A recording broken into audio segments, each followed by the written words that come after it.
RCC का page number 2। इससे पहले वाला जो पेज इसको देख लेना एक बार, लास्ट वाली वीडियो को जो मैंने ख़त्म किया था, वहाँ मैंने आपको बताया था, क्या बताया था उसमें मैंने बताया था स्ट्रेस के बारे में। एक तो अल्टीमेट स्ट्रेस था, हम पढ़े थे। उसके बाद पढ़े थे हम वर्किंग स्ट्रेस या सेफ स्ट्रेस या डिजाइन स्ट्रेस, एक ही बात है, जिसमें हमने कंक्रीट के लिए निकाला था। कंक्रीट के लिए वर्किंग स्ट्रेस हमने निकाला था और लोड फैक्टर भी निकाला था। तो कंक्रीट के लिए जो वर्किंग स्ट्रेस की वैल्यू होती है वो होता है formula ultimate stress upon factor of safety. क्योंकि कंक्रीट में जो हम वर्किंग स्ट्रेस निकालते हैं ना, वो हमेशा अल्टीमेट स्ट्रेस पे निकालते हैं। ठीक है, ऊपर अल्टीमेट स्ट्रेस रहता है, नीचे फैक्टर ऑफ सेफ्टी रहता है। और लोड फैक्टर का फॉर्मूला क्या था? Ultimate stress upon working stress, ये था। अब पढ़ेंगे स्टील के बारे में। स्टील के लिए वर्किंग स्ट्रेस का फॉर्मूला होता है, स्टील हमेशा यील्ड स्ट्रेस पर निकाली जाती है।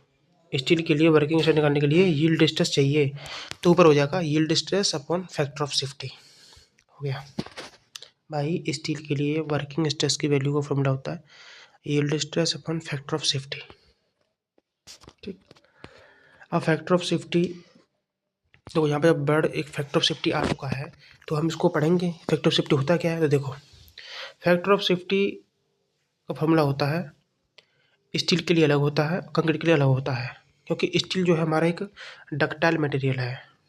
डक्टाइल मटेरियल मतलब स्टील के लिए फैक्टर ऑफ सेफ्टी का फॉर्मूला हो जाएगा yield stress upon working stress या डिजाइन स्ट्रेस। ठीक, सेम ऐसे ही कंक्रीट के लिए होता है फैक्टर ऑफ सेफ्टी का फॉर्मूला, लेकिन कंक्रीट है ब्रिटल मटेरियल, भंगुर, तो उसके लिए हो जाएगा ultimate stress upon working stress या डिजाइन स्ट्रेस। नीचे सेम रहेगा दोनों में, वर्किंग स्ट्रेस डिजाइन स्ट्रेस, ऊपर चेंज होगा। स्टील में यील्ड स्ट्रेस आ जाता है, कंक्रीट में अल्टीमेट स्ट्रेस आ जाता है।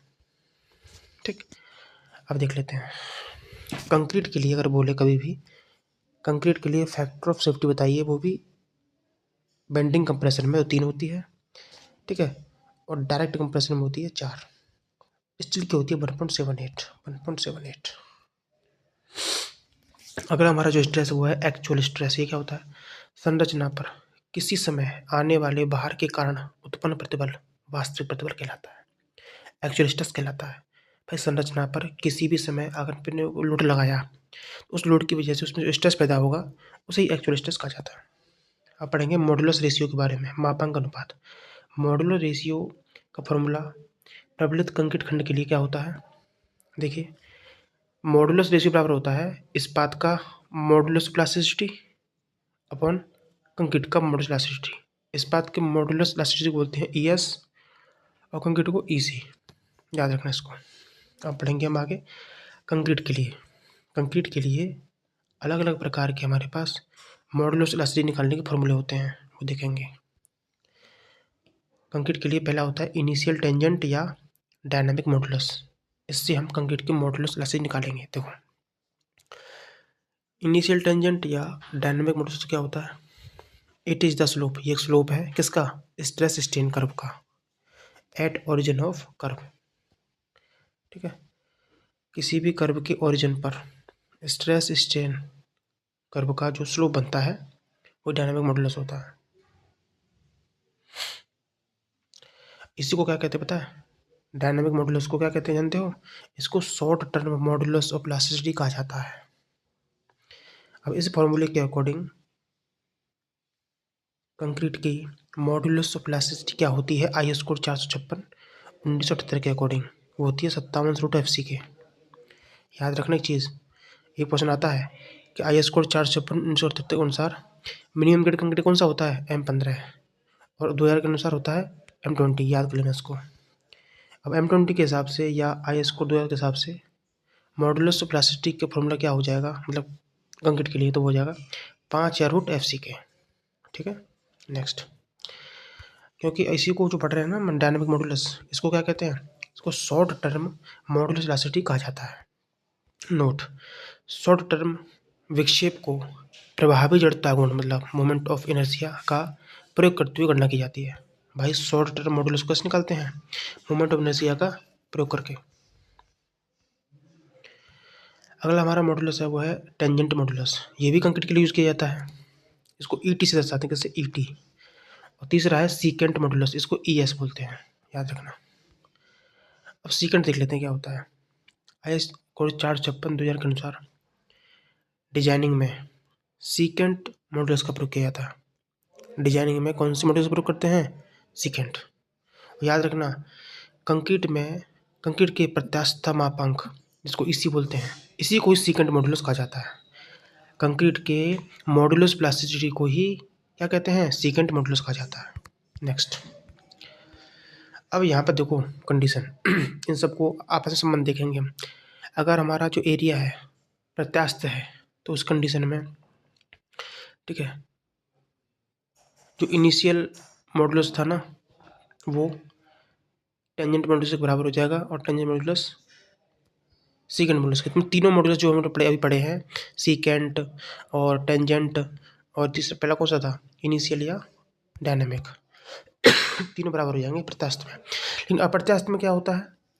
अप्रत्यास्थ में सीकेंट सबसे छोटा होता है, उससे बड़ा टेंजेंट और उससे बड़ा इनिशियल वाला। ठीक, मॉड्यूलस।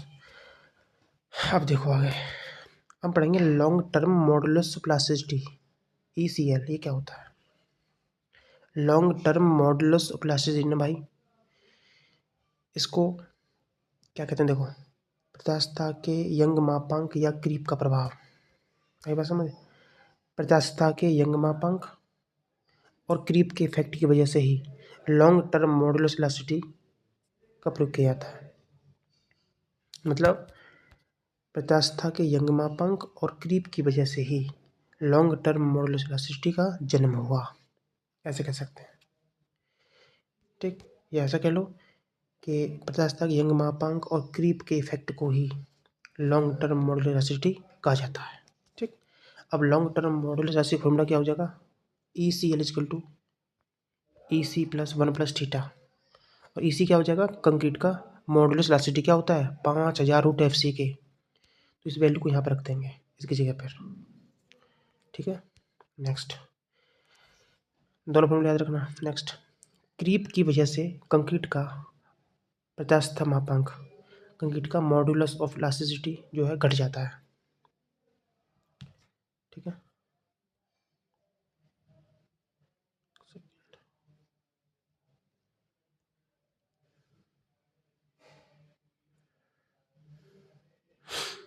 क्रीप की वजह से कंक्रीट का इलास्टिसिटी मॉड्यूलस घट जाता है। ठीक है, और अब पढ़ेंगे flexural tensile strength. Flexural tensile strength क्या होती है? तो याद रखना, मॉड्यूलस ऑफ रप्चर जो होता है ना, इसी को ही फ्लेक्सुरल टेंसाइल स्ट्रेंथ कहा जाता है। मॉड्यूलस रप्चर को ही फ्लेक्सुरल टेंसाइल स्ट्रेंथ कहते हैं। इसका फॉर्मूला हो जाएगा FCR, तो क्योंकि मॉड्यूलस रप्चर को क्या बोलते हैं? FCR बोलते हैं। फॉर्मूला हो जाएगा 0.7√FC के। ठीक है, तो हम क्या पढ़ रहे थे? फ्लेक्सुरल टेंसाइल स्ट्रेंथ या modulus of rupture. Modulus of rupture की दूसरी डेफिनेशन दे रखी है यहाँ पे, तो ये रहा, a measure of tensile strength of extreme fibre in bending of RC beam is modulus rupture. आई बात समझ? किसी RCC बीम में बेंडिंग में एक्सट्रीम फाइबर पर जो टेंसाइल स्ट्रेंथ मेजर की जाती है उसी को मॉड्यूलस रप्चर कहते हैं। तो मॉड्यूलस रप्चर दो फॉर्मूले हो गए, एक ये और एक ये, 3PL/2BD²। दोनों को याद रखना। तो फिर से एक बार देख लो उसकी डेफिनेशन। RCC बीम में बेंडिंग के केस में एक्सट्रीम फाइबर पर जो टेंसाइल स्ट्रेंथ मेजर की जाती है उसी को ही हम मॉड्यूलर रप्चर या फ्लेक्सुरल टेंसाइल स्ट्रेंथ कहते हैं। फॉर्मूले हो जाएंगे FCR = 0.7√FC के या 3PL/2BD²। नेक्स्ट, दूसरी हमारी स्ट्रेंथ है वो है स्प्लिटिंग टेंसाइल स्ट्रेंथ। इसको बोलते हैं FCS। याद रखना, FCS। दो फॉर्मूले इसके हैं, 2P/πdl या 0.6 FCR। ऐसा कह सकते हैं कि जो स्प्लिटिंग टेंसाइल स्ट्रेंथ है ना, जो मॉड्यूलस रप्चर की स्ट्रेंथ की 0.6 गुना होती है। ठीक है, और लास्ट हमारा स्ट्रेंथ है वो है डायरेक्ट टेंसाइल स्ट्रेंथ, प्रत्यक्ष टेंसाइल स्ट्रेंथ। ये क्या होती है? या कंक्रीट का जो फ्लेक्सुरल टेंसाइल स्ट्रेंथ है ना उसका आधा होता है, लगभग 0.5। और इसकी वैल्यू डायरेक्ट टेंसाइल स्ट्रेंथ की वैल्यू होती है 0.55 से 0.62। तो क्या हो जाएगी? डायरेक्ट टेंसाइल स्ट्रेंथ क्या बोलते हैं? FCT। डायरेक्ट टेंसाइल स्ट्रेंथ बराबर 0.55, 0.5 कर लो चाहे FCR। क्योंकि FCR क्या है? FC आ रहा है फ्लेक्सिबल टेंसाइल स्ट्रेंथ, और फ्लेक्सिबल टेंसाइल स्ट्रेंथ का ही 0.5 गुना होती है। अब नार्मल संबंध देख लेते हैं। कंक्रीट के सामर्थ्य का घटता हुआ क्रम, सबसे कम टेंसाइल, सबसे कम कंक्रीट की जो स्ट्रेंथ है ना, सबसे कम किस कंडीशन में होती है? वो होती है स्प्लिटिंग टेंसाइल स्ट्रेंथ में, ठीक है, FCT। उससे थोड़ी ज़्यादा होती है कंक्रीट की जो सामर्थ्य होती है, थोड़ी सी ज़्यादा किस में होती है?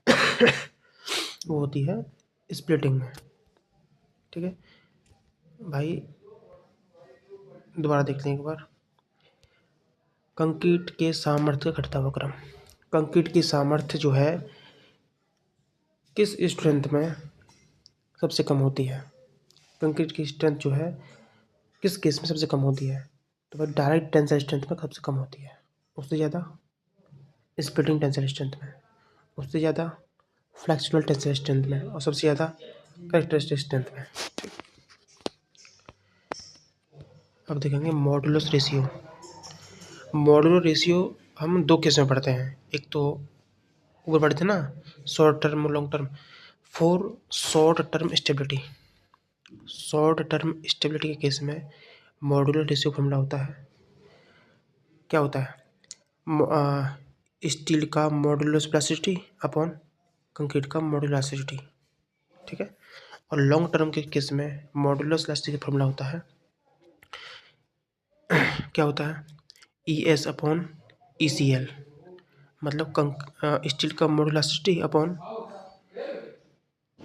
ये वाला ECL क्या बोलते हैं, लॉन्ग टर्म मॉडुलस इलास्टिसिटी नीचे हो जाएगा, ठीक है।